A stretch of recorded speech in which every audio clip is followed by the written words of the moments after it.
Okay, I've just launched Logic from the dock and I get greeted with this first screen. I have to tell Logic what kind of project I want to work on. We're going to select New Empty Project and say Choose. You then get another menu saying, well, what kind of track do you want to start with? This is saying that you want a software instrument track. If you wanted to record audio with a microphone, you would choose this. If you were going to record your guitar or bass, you would choose this for some channel strip plugins. And then this is the drummer program, which we're going to look at in Music Media 2. So I want a software instrument track. I want to remind you that this box here should be unchecked. Open Library, if it's checked, will load a Fender Rhodes piano in your session, and that gets annoying after a while. So uncheck Open Library and say Create. I'm going to turn on the inspector so I can see the channel strip here, including the volume fader and the pan and the various places that I can plug an instrument in.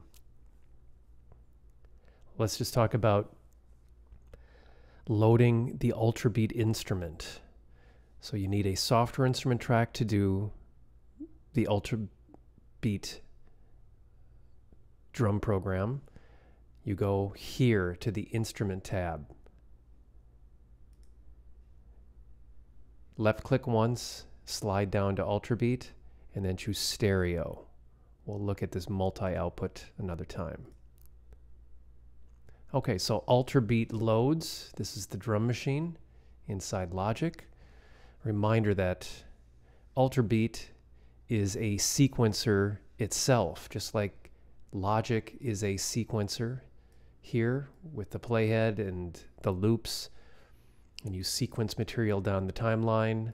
Ultrabeat works in the same kind of way. So we're going to talk about some important details to remember when you're working with this particular program. Let's just talk about opening and closing this graphic user interface. You close this interface by ticking in the red box, and Ultrabeat goes away. And when you want to open it again, you double click here where it says Ultrabeat real fast. Left click twice, and that opens the interface. A little bit about what's happening here in this tab. This is the power button, so you're basically muting or bypassing Ultrabeat when you turn that off, and this turns gray. You can see that this button relates to this button. They're the bypass. The middle is where you click to load the graphic interface or to close it, and then the right hand side is where you would change your instrument if you wanted to try a different synth. We're going to stay here at Ultrabeat.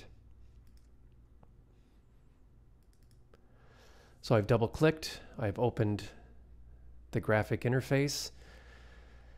Here's what's happening in this drum program.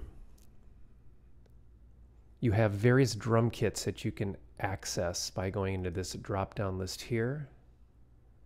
Drum kits, and they all will show up in this menu. So I can change the instruments that the drum kit is going to play. Another easy way to access the instruments is by clicking the library button here, and that kind of stretches out the inspector in the workspace to the right, and this fills with the same menu that I was looking at here. So you can see the classic hip-hop remix kit is right there. Either of these will work, and you can just choose your drum kit that way. All right. The keyboard on the side here with a left click of the mouse will trigger the sound so you can preview the sounds. This drop-down list here shows you the sequences that are pre-made in Ultrabeat with the SQ next to the number here. That indicates that there's a pre-made beat, a pre-made loop ready to be used in your project. Anything without an SQ next to it is an empty sequence that you can build your own beat. We're going to look at both of these options. So sequence 1, you can listen to by turning the power button on and then hitting play here. I'm going to turn the volume down.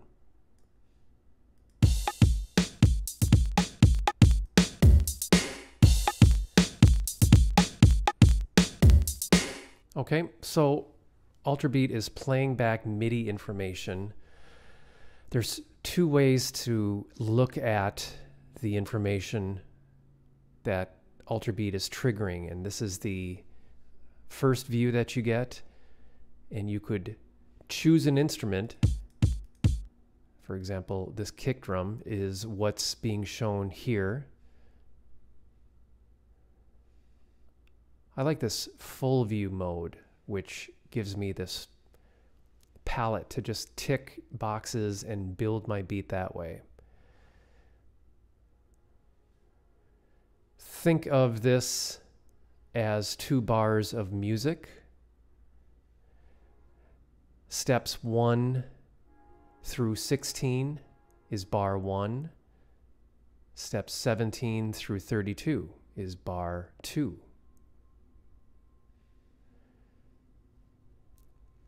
Each of these boxes represents a 16th note. So if I wanted a straight 16th note pattern on this hi-hat, I would simply go into the box here and swipe from left to right and color every one of those boxes, and that would give me a straight 16th note pattern.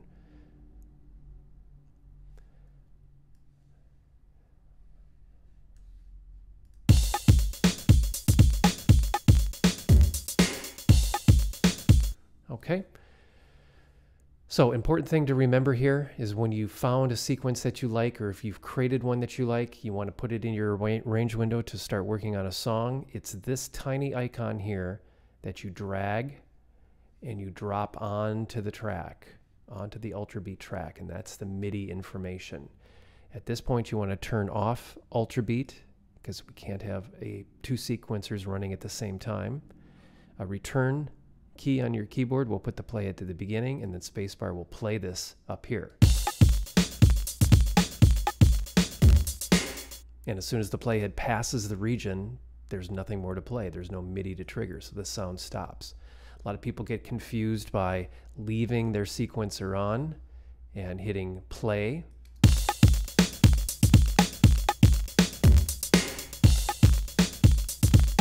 And they wonder why their beat is still playing. It's because it's playing down here in the sequencer, so you need to remember to turn that off once you start dragging your patterns into the workspace. Okay, I talked about the full view mode. Let's look at that in a little more detail. Let's go to an empty sequence here. Okay, so this is a clean slate. Here's my kick drum. I'm going to select that lane. Show you some cool key commands. If you right click here, you get all kinds of options. You could have Ultrabeat basically make this beat for you. You could say add a note every downbeat. Okay, perfect, I'll do that.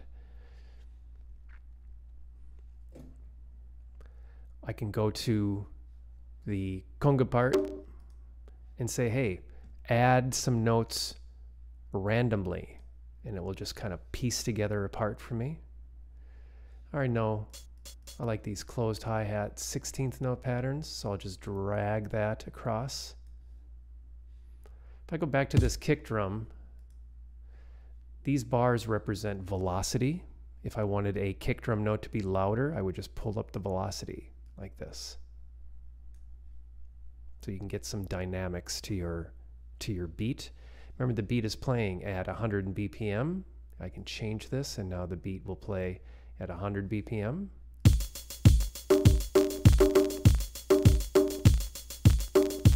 All right, I like that, so I'm going to drag that pattern icon into my arrange window, let go, and now I've got 4 bars of music. The same rules apply, where you can option drag these down the timeline. You can loop them down the timeline. A variety of things that you can do there. So there are some basics of using the Ultrabeat drum program.